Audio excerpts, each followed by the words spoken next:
Il y a des gros enjeux autour du plastique pour l'agroalimentaire, notamment d'un point de vue circulaire, parce que si on regarde d'un peu plus près cette question des plastiques, on se rend compte que les emballages ont une durée de vie utile assez faible. Le produit conditionné de cette façon va peut-être avoir une durée de vie de 15 jours. Alors c'est pas visible pour le consommateur, mais aujourd'hui, seul le plastique permet ça. C'est des acteurs qui, malgré tout, font des efforts pour trouver des emballages qui puissent être complémentaires parfois au plastique. Bienvenue dans Popine et Popote, le podcast du Technocampus Alimentation qui décrypte l'innovation alimentaire. La loi AGEC, dite loi anti-gaspillage, a fixé comme objectif la fin du plastique à usage unique d'ici 2040. Le secteur de l'agroalimentaire, qui représente environ 68% de la production d'emballages plastiques, doit rapidement trouver des solutions. Alors, où en sommes-nous ? Quelles sont les alternatives au plastique jetable ?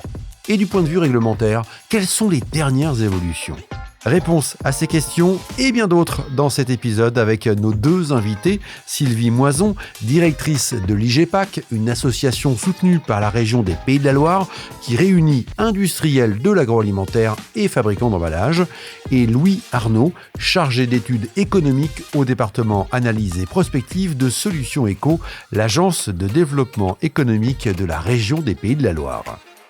Je m'appelle Christophe Artus, bienvenue dans Popine et Popote, le podcast du Technocampus Alimentation. Bonjour Sylvie. Bonjour. Bonjour Louis. Bonjour. Merci d'être avec nous ici dans les locaux du Technocampus Alimentation pour répondre à cette question. Le zéro plastique, on en est où ? On va vous demander un défi, Sylvie, déjà dans un premier temps, c'est de nous éclairer sur la réglementation autour des emballages uniques en plastique. On en est où ? On en est dans plein de modifications. Alors au niveau de la France, certains ont entendu parler d'une loi qui s'appelle la loi AGEC, anti-gaspillage et économie circulaire. Donc cette loi, elle visait à réduire en effet les plastiques à usage unique inutiles d'ici la fin de cette année. Elle envisage et donne pour objectif, en tout cas, la suppression du plastique à usage unique d'ici à 2040. Et elle demande à ce que l'ensemble des emballages en plastique soient recyclables d'ici 2025. À côté de ça, il y a des évolutions européennes qui vont nous obliger à modifier un petit peu nos définitions et qui finalement peut-être pousser à aller encore plus loin dans la réduction du plastique et dans les challenges à relever. Et cette réglementation a quel impact ? Alors la réglementation européenne, elle va avoir cet objectif et cet intérêt qu'elle va uniformiser un certain nombre de règles au sein des 27 États membres. Donc les 27 États membres auront les mêmes objectifs, auront les mêmes consignes de tri. Donc ça, c'est plutôt une bonne chose. Après, d'un côté, on a les réglementations environnementales qui vont nous obliger en effet à réduire un certain nombre d'éléments en plastique, à aller vers des emballages réemployables. Puis de l'autre côté, on va avoir des évolutions réglementaires niveau sécurité, contact alimentaire des emballages, sécurité sanitaire, protection du consommateur. Alors il y a de gros enjeux évidemment pour les acteurs de la filière plastique qui sont nombreux dans la région des Pays de la Loire, qui est la deuxième région du secteur après l'Auvergne-Rhône-Alpes. Solutions Éco, Louis a publié récemment une étude d'analyse de la filière plastique dans les Pays de la Loire. Que nous dit cette étude ? Oui, alors effectivement, c'est la deuxième région française de la plasturgie, les Pays de la Loire. On parle donc d'à peu près 300 établissements au sein de la filière qui totalisent à peu près 17 000 salariés. Ce que nous dit cette étude, c'est le fait qu'elle a une particularité, une spécificité, on va dire, notamment dans la répartition des volumes de matières plastiques transformées par application. Et si on regarde ça d'un petit peu plus près, on se rend compte que le BTP, la construction, a une place importante, transforme beaucoup de plastique en région. C'est notamment dû à un nombre assez important de menuisiers industriels qui transforment beaucoup de PVC. Mais on retrouve en deuxième position les emballages plastiques, qui sont en deuxième position certes, mais qui sont quand même à considérer parce que l'agroalimentaire, c'est une grosse filière en région. C'est aussi une spécificité régionale. Et il y a des gros enjeux autour du plastique pour l'agroalimentaire, des enjeux notamment d'un point de vue circulaire, parce que si on regarde d'un peu plus près cette question des plastiques, on se rend compte que les emballages ont une durée de vie utile assez faible par rapport aux huisseries PVC dont on pouvait parler tout à l'heure, qui peuvent rester dans un bâtiment bâtiment 25 ou 30 ans.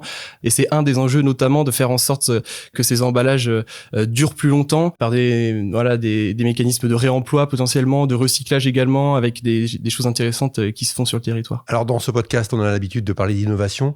On va justement dans un instant s'interroger un petit peu sur les alternatives au plastique, ce qui se développe aujourd'hui. Mais avant, vous avez parlé, Sylvie, de consommateurs. Je vous propose d'écouter justement ces consommateurs. J'en ai rencontré dans les rues de Nantes et je leur ai posé cette question. Est-ce que vous trouvez que les entreprises de l'industrie agroalimentaire réduisent l'usage du plastique dans leurs emballages? Eh bien, écoutez leur réponse. J'ai l'impression, non. Je prends l'exemple des bouteilles d'eau cristalline, là, par exemple, où ils ont réduit vachement leur plastique. Il y a ça, et il y a les tomates cerises aussi, pareil, où ils font des boîtes en carton, alors qu'avant c'était du plastique. Je me dis donc quand même, ils font quelque chose. Il y a moins de plastique, plus de carton, mais c'est quand même des déchets.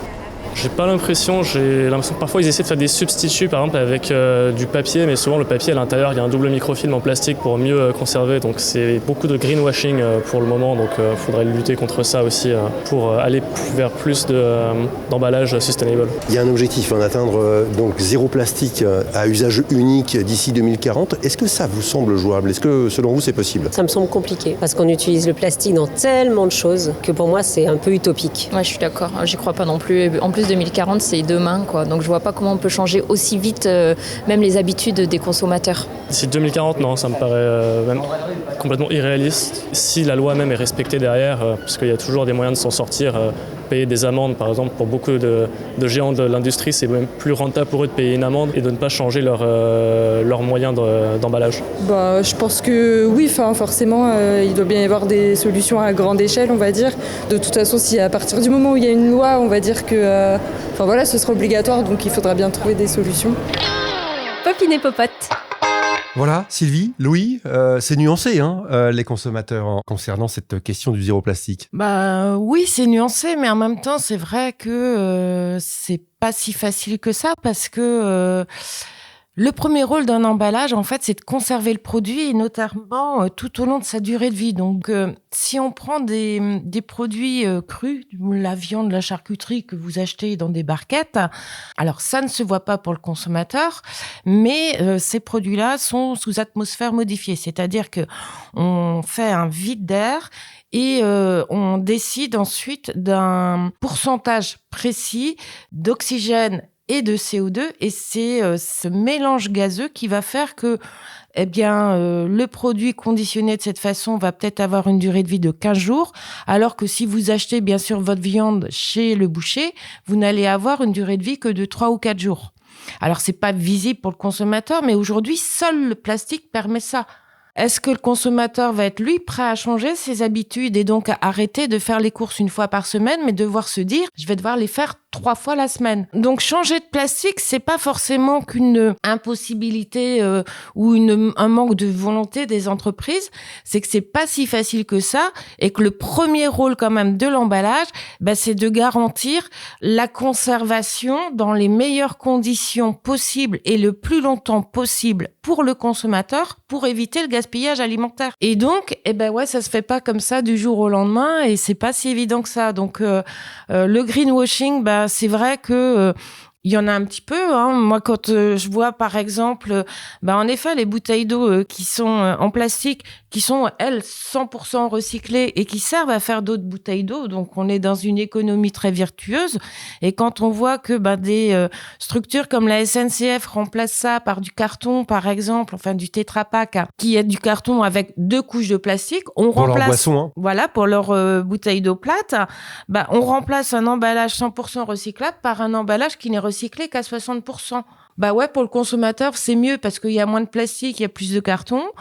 Mais au final, si on regarde d'un point de vue environnemental, est-ce que c'est mieux ? Pas forcément non plus. Louis, vous vouliez réagir ? Ouais, tout à fait. Non, mais Sylvie a très bien résumé la situation et en fait, c'est exactement les conclusions de l'étude, c'est que il y a des modèles entiers qui ont été construits autour du plastique et des modèles économiques construits autour du plastique et des acteurs de l'agroalimentaire, par exemple, qui se sont développés grâce à ce matériau et qui ont construit un outil de production autour aussi du plastique. Exactement. Et c'est des acteurs qui, malgré tout, font des efforts pour trouver des alternatives, font des des efforts pour trouver des emballages qui puissent être complémentaires parfois au plastique, mais ça nécessite parfois de changer l'intégralité de la chaîne de production, dès l'approvisionnement, la logistique, jusqu'à l'aval, donc la mise en rayon, mais aussi au milieu, tout simplement la transformation du produit, c'est-à-dire changer les fours, les machines qui permettent de mettre ces produits-là sous vide, par exemple. Ce que je veux dire par là, c'est que il y a beaucoup d'inertie dans la mise en place de ces nouvelles solutions. C'est en plus des coûts de R&D très importants pour ces acteurs-là qui hésitent beaucoup à se lancer parce qu'en plus la réglementation est très changeante. Donc on se rend compte qu'il y a beaucoup de barrières au fait que ces nouveaux emballages se retrouvent sur le marché. Ouais. Puis parce que le consommateur est des fois pas forcément prêt non plus à certains changements, quoi. Donc, mais si je prends un exemple, Yoplait qui avait développé de la R&D pour supprimer, vous savez, la cartonnette au niveau des yaourts par 4. Ça a supposé énormément de R&D parce qu'on se rendait pas compte, mais la cartonnette, ça évitait que les yaourts par 4 se cassent et se retrouvent en 2x2. Ça évitait que ça ne s'écrase dans le camion. Ça évitait que l'opercule éventuellement ne s'enlève dans les manipulations. Donc, enfin, je veux dire, les emballages, ils ont aussi tout ce rôle-là. Et donc, au bout d'un certain temps, de plusieurs années de R&D, même si c'était pas forcément visible pour le consommateur, hop, il s'y arrive, on met en rayon, on enlève donc la cartonnette et on se dit, super, on a réduit les emballages. Bah ouais, mais les ventes ont diminué de 30%. On a remis la cartonnette, on a récupéré le niveau de vente. Donc, vous voyez, il y a des fois, les entreprises font des efforts et au final, on se rend compte que au niveau du consommateur, ça passe pas. C'est toute la complexité aussi du sujet. Tout à l'heure, dans ce micro-trottoir, on a entendu un consommateur parler d'emballage sustainable, emballage plus durable. Justement, alors, on en est où? Quelles sont aujourd'hui les alternatives? Au plastique à usage unique, les alternatives, ça va être soit en effet des papiers cartons, mais qui sont aujourd'hui, ou d'autres matériaux du type, mais qui sont aujourd'hui fonctionnalisés. On va mettre quand même des éléments, soit une très légère couche de plastique ou de vernis, où on est en train de développer de la recherche justement pour conférer au papier carton des propriétés qu'il n'a aujourd'hui pas, c'est-à-dire que il laisse passer l'air, c'est qu'il ne résiste pas à l'humidité. Donc ça, c'est des propriétés auxquelles on va essayer de travailler. L'autre possibilité, ça va être remplacer le plastique à usage unique par un plastique à usage multiple. Il faut s'assurer que d'un point de vue bactériologique, microbiologique, tout ça, l'effet du lavage industriel, est-ce que il va pas y avoir du détergent qui va rester en surface, qui va finalement donner un goût à l'aliment. Alors quand c'est chez nous, c'est pas pareil parce que finalement, certes, on se dit oui, mon assiette, je la passe au lave-vaisselle et alors je remange.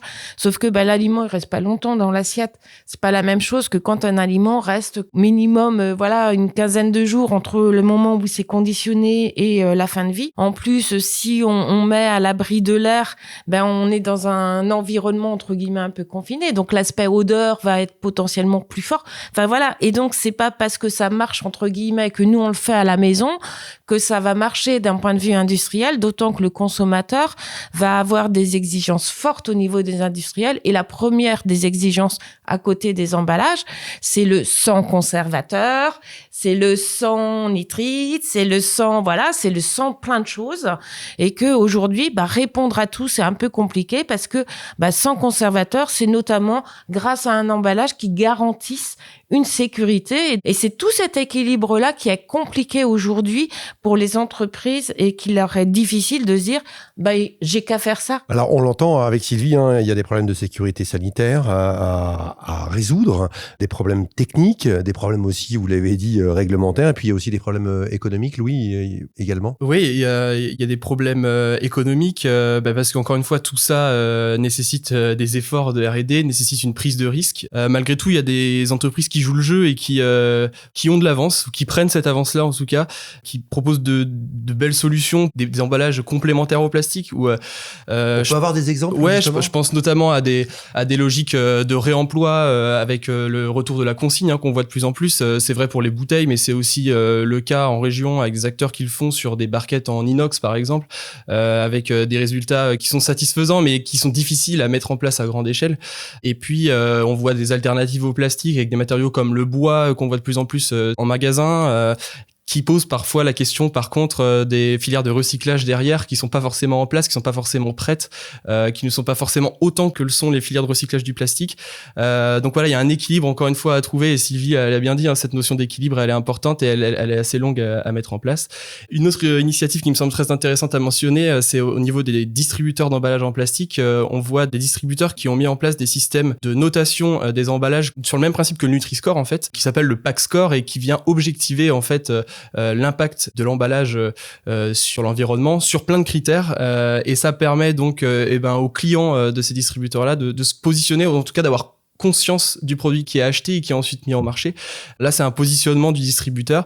Mais voilà, c'est des convictions, et c'est aussi via ces interventions et ces convictions d'entreprise que les choses avancent petit à petit. Sylvie, juste éclairez-nous également sur le rôle de l'IGEPAC. On a compris que vous êtes là en veille, que vous faites notamment de l'information sur la réglementation qui est très mouvante.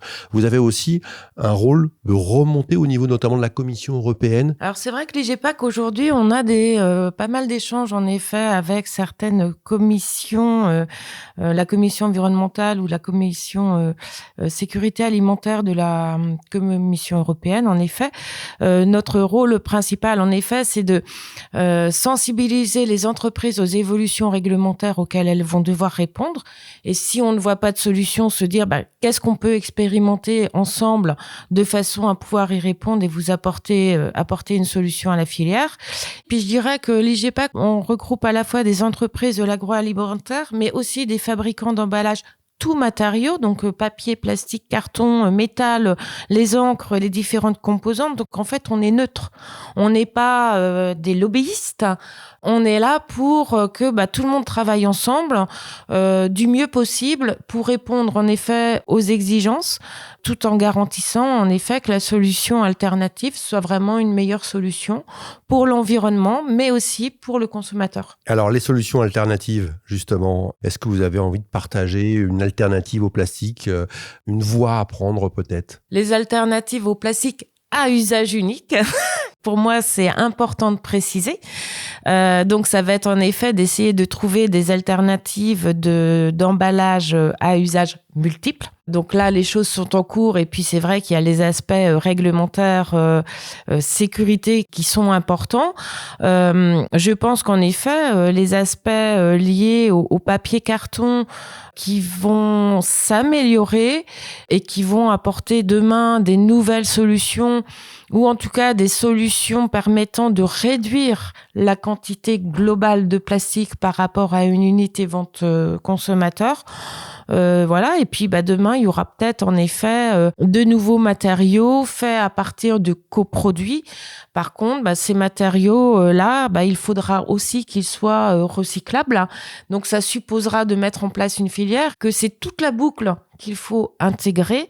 Mais en tout cas, on a tous conscience de l'impact des emballages sur l'environnement. Et donc, on travaille tous à l'améliorer, à le réduire, à faire que tout aille mieux. Mais sans oublier, quand même, son premier rôle, c'est de livrer un produit alimentaire sain aux consommateurs dans le délai le plus long possible pour éviter le gaspillage. On va terminer sur la question finalement que j'ai posée dans le micro-trottoir. Selon vous, demain, le zéro plastique dans l'emballage alimentaire, est-ce possible ? On parle de 2040, la fin des emballages en plastique à usage unique. Est-ce que ça vous semble jouable ? Alors personnellement, moi, non. Toujours pour ces raisons d'hygiène, de date limite de consommation, de résistance à l'humidité et autres. Aujourd'hui, on n'a pas encore trouvé mieux que le plastique, donc ça va pas se faire comme ça.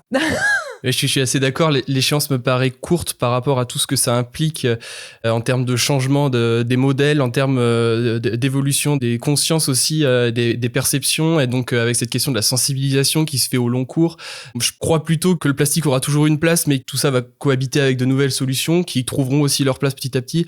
De la même façon que l'électricité, on ne pourra pas la produire à partir d'une seule énergie, il faudra compter sur plusieurs énergies pour la produire. Voilà, c'est un petit peu la même idée pour le plastique, enfin pour les emballages, pardon. Le plastique aura peut-être pas une place aussi prépondérante et sera sans doute concurrencé par des alternatives, et je pense que ça fera du bien à la filière. Ouais. On va juste rappeler que cette étude sur la filière plastique donc en Pays de la Loire est disponible sur le site paysdelaloire-eco.fr, c'est bien ça, Louis ? Tout à fait, ouais. Merci à tous les deux. Merci de beaucoup nous avoir éclairé sur cette question. Merci à vous de nous avoir suivis. Si vous souhaitez être informé de la sortie du prochain épisode de Popine et Popote, un seul réflexe, abonnez-vous à ce podcast sur votre plateforme d'écoute préférée. Merci. Popine et Popote, un podcast proposé par le Technocampus Alimentation. Le Technocampus Alimentation est une ressource créée par la région des Pays de la Loire pour soutenir la filière agroalimentaire du territoire et y accélérer les innovations. Plus d'infos sur technocampus-alimentation.fr.